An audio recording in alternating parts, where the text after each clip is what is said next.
you ever noticed how we spend almost the entire work week just counting down the minutes until Friday evening, only to have the weekend vanish in what feels like the blink of an eye? It is such a strange phenomenon, isn't it? Oh, absolutely. It is like a glitch in the matrix. You spend 5 days dreaming about the freedom of Saturday, and then suddenly it is Sunday night, and you are staring at your laptop wondering where the last 48 hours actually went. Exactly. It feels like the reward we get for our hard work is just a tiny snippet of time that we usually spend catching up on sleep or doing laundry. That is why I wanted to dive into this today. Not what our weekends actually look like, but what our ideal weekends would be if we had no restrictions. Now we are talking. No chores, no obligations, and definitely no quick trips to the grocery store that end up taking 2 hours. If I'm being honest, my ideal weekend is probably the polar opposite of my actual one, which usually involves me trying to fix a leaking faucet while eating cold pizza. I think a lot of people can relate to that. But let's get specific. If you could snap your fingers and be anywhere, doing anything, from Friday night to Sunday evening, what does the perfect version of that look like for you? Well, I think for me, the key word is unplugged. My ideal weekend would start with me turning off every single notification on my phone. I want to be completely off the grid, which basically means I want to stop being reachable by anyone who expects me to be productive. I would probably head to a small cabin in the mountains, somewhere with a fireplace and a massive library of books I've been meaning to read. That sounds incredibly serene. You are definitely leaning into the slow living vibe. I've read a lot about that lately, the idea of deliberately slowing down the pace of your life to avoid burnout. But I wonder, wouldn't you get bored after a while? Just you and the books? Not at all. In fact, I think the boredom is the point. We are so used to constant stimulation, scrolling through feeds, answering emails, the noise of the city. To me, the luxury of the modern world isn't a fancy car. It is actual, genuine silence. I would spend my Saturday morning just watching the fog roll over the hills with a cup of coffee that takes an hour to drink. See, that is where we differ. I think I would start to itch for some excitement by Saturday afternoon. My ideal weekend is much more dynamic. I would probably start with a spontaneous flight to a city I've never visited, maybe somewhere in Southern Europe, like Lisbon or Florence. I want to wake up and not know exactly where I'm going to eat or what museum I'm going to stumble into. See, that sounds exhausting to me. The idea of navigating a foreign airport and trying to figure out a subway system in a language I don't speak, that feels like work. I feel like you are just swapping one kind of stress for another, even if it is exciting stress. I call it adventure stress, and it is my favorite kind. There's something so liberating about being a stranger in a strange land. I love the feeling of wandering through narrow cobblestone streets and finding a tiny cafe that isn't on any tourist map. That sense of discovery is what makes me feel truly alive and refreshed. I can respect that. I suppose it comes down to how we recharge our batteries. I'm definitely an introvert when it comes to my downtime, so I need that isolation to feel human again. You seem to be more of an extrovert who gains energy from new environments and social interactions. You hit the nail on the head. I definitely need that external stimulation to feel like I've actually had a weekend.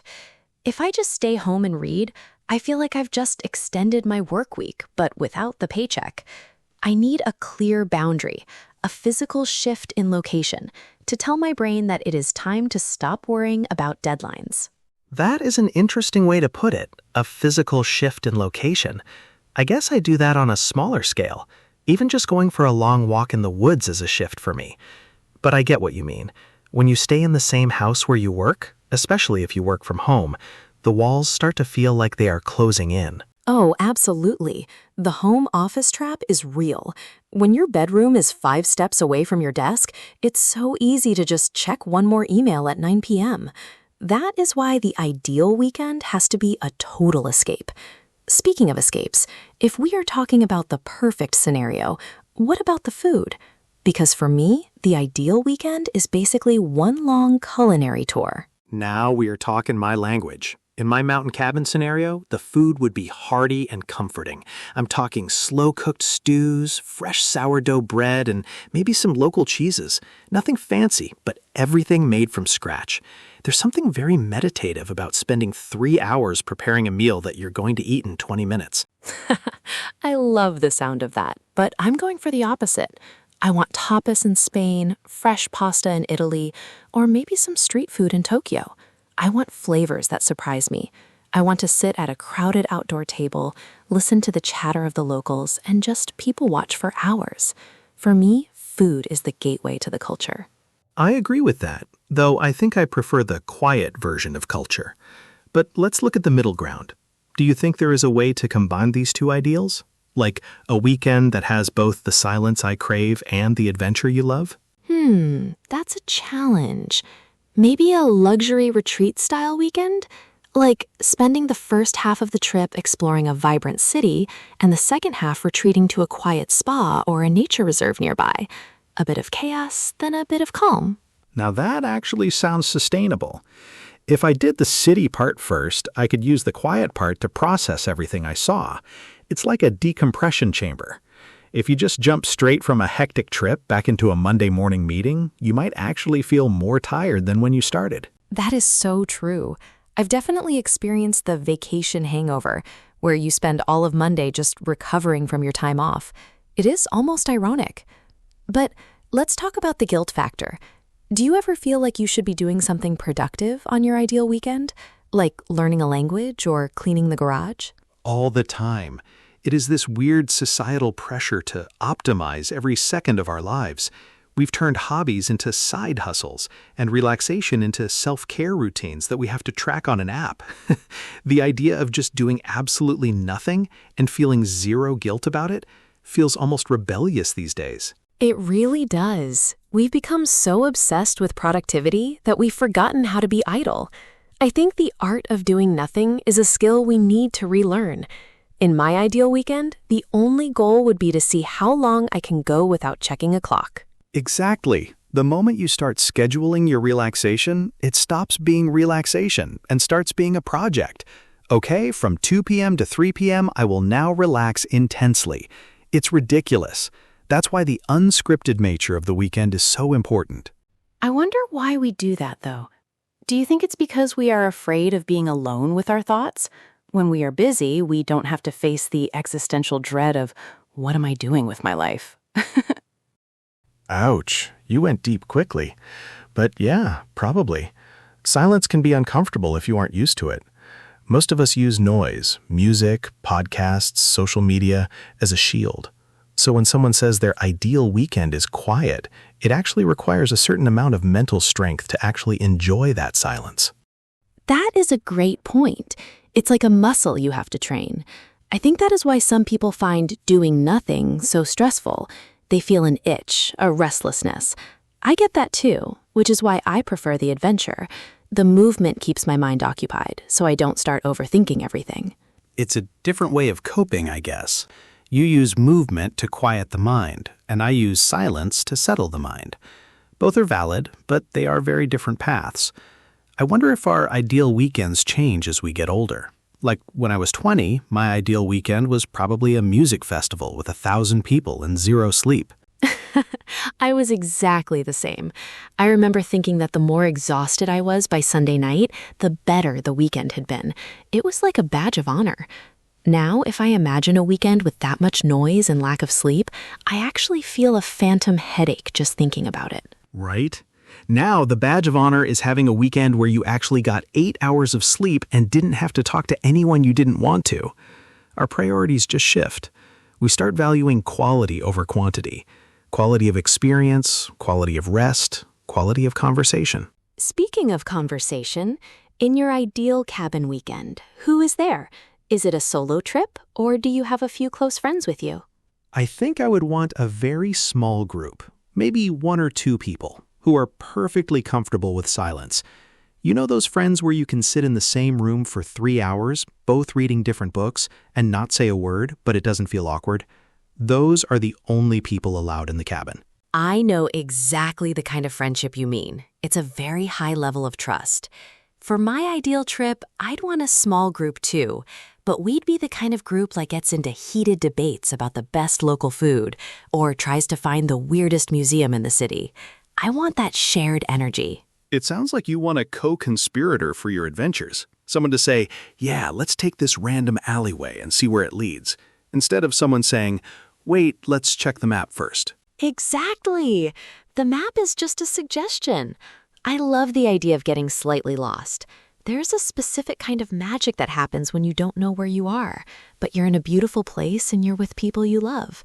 It makes the eventual discovery of the way back feel like a victory. My version of victory is finding the remote control without having to get up from the sofa. I think we are just fundamentally different organisms. But I think that is why these conversations are interesting. It shows that there isn't one right way to spend a weekend. True. I think the ideal is whatever fills your cup back up. For some, it's an empty room. For others, it's a crowded street. But let's pivot a bit. What about the Sunday Scaries? You know, that feeling of anxiety that creeps in around 4 p.m. on Sunday when you realize Monday is coming? Oh, the Sunday Scaries are the absolute worst. It's like a dark cloud that slowly rolls in and ruins the last few hours of your freedom. In my ideal weekend, the Sunday Scaries simply wouldn't exist. I would be so relaxed and centered for my cabin retreat that Monday would just feel like another day. I wish. I think for me, the only way to beat the Sunday Scaries is to have something to look forward to on Monday. If I have a project I'm excited about or a lunch date with a friend, the transition is easier. But in a perfect world, maybe we just have a 3-day weekend every single week. Now you're talking about a systemic change. If we had a permanent 3-day weekend, I think the world would be a much calmer place. People would have more time for their families, more time for their hobbies, and probably less burnout. But then again, we'd probably just find a way to fill that third day with more chores. You are such a pessimist. No, I think we'd actually use it. We'd have a life admin day on Friday and then a pure joy Saturday and Sunday. That way, the laundry and the grocery shopping wouldn't eat into the actual rest.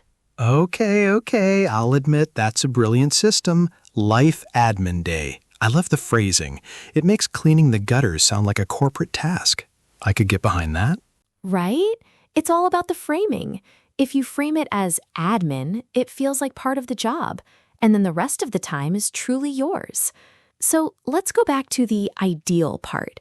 If money and time were no object, would you ever consider a weekend that is completely extravagant? Like private jets, 5-star hotels, personal chefs? Honestly, only for a very short time. I think there's a tipping point where luxury starts to feel like more work. When you have a personal chef, you have to decide what you want to eat, coordinate the timing. It starts to feel like managing a staff. I'd rather just have a really good sandwich and a view of the mountains. You are so stubbornly low-key. I, on the other hand, would absolutely love the extravagance for a weekend, just for the novelty of it. I want to know what it feels like to have every single need anticipated before I even think of it. I think the ultimate luxury isn't the gold-plated faucets, it's the lack of decision-making. That is a very fair point. Decision fatigue is a real thing. After a week of making 1,000 choices at work, the idea of having someone else handle the logistics is actually very appealing. I guess my low-key ideal is also about avoiding decisions. So we actually agree. We both want to escape the burden of choice. You do it by simplifying your environment, and I do it by outsourcing the effort to a professional. It's just two different ways of reaching the same state of mental peace. I suppose so. It's funny how we can describe such different scenarios, but find the same underlying need. It makes me wonder if the ideal weekend is less about what we do and more about how we feel. I think you're right. The what is just the vehicle.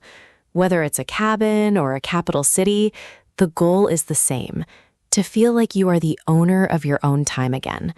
Because during the week, our time belongs to our boss, our clients, our families.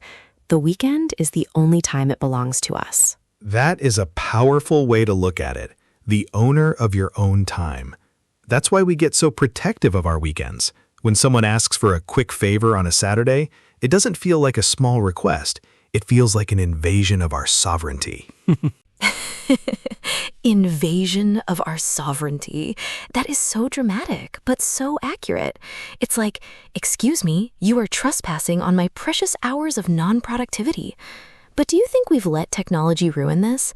I mean, the fact that we carry our office in our pockets 24/7? Absolutely. The smartphone is the greatest tool for efficiency and the worst tool for relaxation. It's a portal that allows work to leak into every corner of our lives.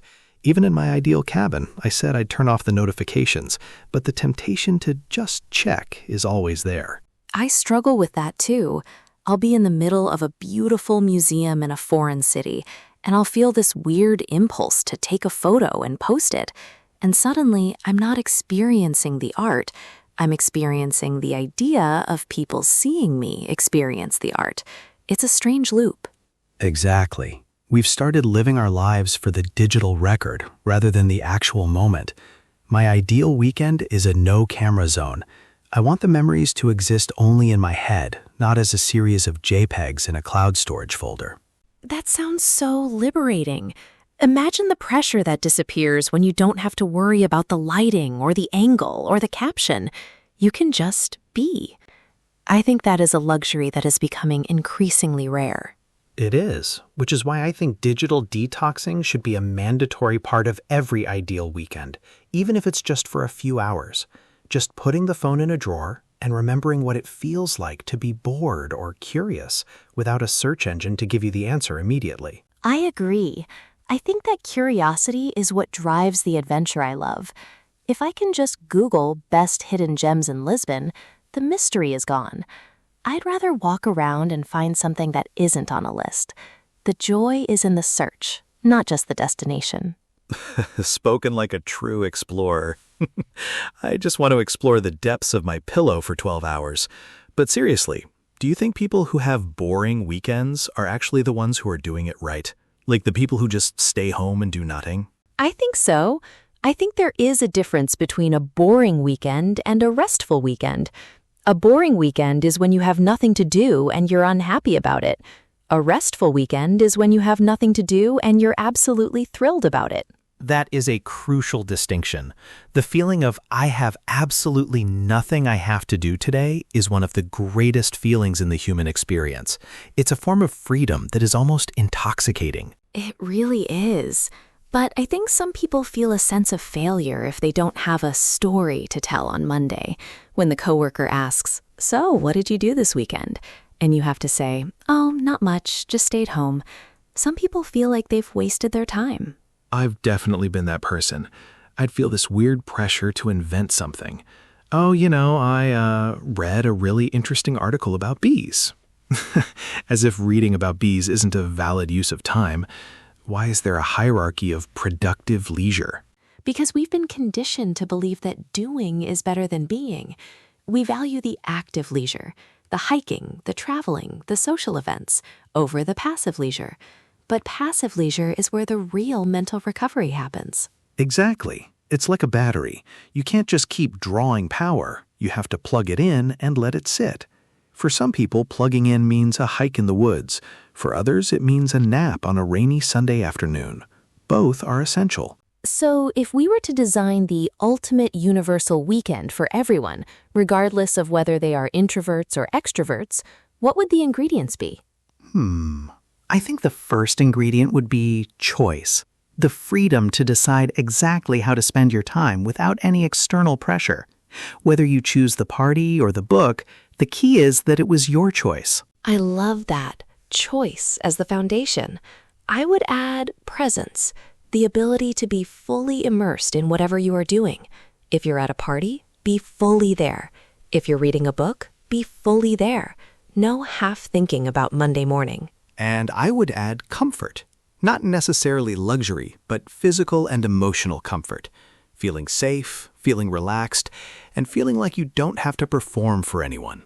No social masking required. Social masking is such a great term. The act of pretending to be more energetic or interested than you actually are just to fit in. An ideal weekend should be a mask-off zone. Exactly. just being your raw, unedited self. Even if that version of you is just a person in pajamas eating cereal at 3 p.m., that is the peak of human existence. I can imagine you in that scenario. You'd probably be reading a book about the history of cereal while you eat it. Hey, don't judge. I like to be thorough. But seriously, do you think our ideal weekends are actually attainable? Or are they just fantasies we use to cope with the grind of the work week? I think they are attainable, but maybe not in the grand sense. I don't think I can fly to Florence every weekend, but I think I can find mini adventures in my own city. I can visit a new neighborhood, try a new cuisine, or take a different route home. That is the secret, isn't it? Bringing a bit of the ideal into the actual. I can't always go to a cabin in the mountains, but I can turn off my phone for 4 hours on a Saturday and create a mini cabin vibe in my living room. Precisely. It's about the mindset. If we wait for the perfect conditions to relax, we'll be waiting forever. We have to create the conditions ourselves, even if it's just by lighting a candle or putting on some lo-fi music. It's like a mental hack. You're tricking your brain into thinking it's on vacation, even though you're still in the same zip code. I found that just changing the lighting in a room can shift my mood from work mode to weekend mode. I do that with scents. I have a specific candle that I only light on Friday nights. The moment I smell it, my brain goes, okay, the shift has happened. You can stop thinking about spreadsheets now. That is a very clever sensory cue. I should try that. Maybe a specific type of tea for Sunday mornings. Something that signals the slow down phase of the weekend. Exactly. It's all about those little rituals. They act as boundaries. And speaking of boundaries, I think the most important part of an ideal weekend is the ability to say no. No to the event you don't want to attend, no to the extra task, no to the guilt. The power of no. It is the most underrated tool for mental health. We spend so much time saying yes to please others that we end up saying no to ourselves. An ideal weekend is a celebration of saying no to the world and yes to your own needs. That is a beautiful way to put it. It's almost an act of self-respect. By protecting your time, you are telling yourself that your well-being is more important than a social obligation or a non-urgent email. And ironically, when we actually take that time for ourselves, we usually come back to our work and our relationships with more patience and energy. We are better versions of ourselves when we aren't running on empty. It's the oxygen mask theory. You have to put on your own mask before you can help anyone else. If you don't have your ideal weekend, or at least a version of it, you have nothing left to give to the people around you. Exactly. A burnt-out person isn't a very good friend, partner, or employee. They're just a tired person who is probably a bit grumpy. True. I've definitely been the grumpy, burnt-out person before. It's not a look that suits anyone. So as we wrap this up, I want to ask you, if you had to give one piece of advice to our listeners on how to make their next weekend feel more ideal, what would it be? I think I would tell them to pick one thing, just one, that they truly love doing, and give themselves permission to do it without any one-sided expectations. Whether it's napping, gaming, painting, or just staring at a wall, do it with 100% commitment and 0% guilt. I love that. 100% commitment and 0% guilt. My advice would be to embrace a little bit of spontaneity. Do one thing this weekend that wasn't on your list. Turn left instead of right, call a friend you haven't spoken to in months, or try a food you can't pronounce. A little bit of chaos and a little bit of calm. The perfect balance. I think that is the secret sauce. Life is too short to spend every weekend just recovering from the week. We should be spending our weekends living for ourselves. Well said, Emma. I think I'm actually starting to feel the weekend vibe just talking about this. I might just go home and start my life admin day early so I can get to the pure joy part faster. Go for it, Jake. I think I'm going to go look at some flights to somewhere I've never been. Maybe I'll find a tiny cafe in a cobblestone street. Just make sure you turn off the notifications before you go. Deal. I think it's time we all remember that the most productive thing we can possibly do is occasionally do absolutely nothing at all. I couldn't agree more. Here's to the art of the ideal weekend, wherever it takes us.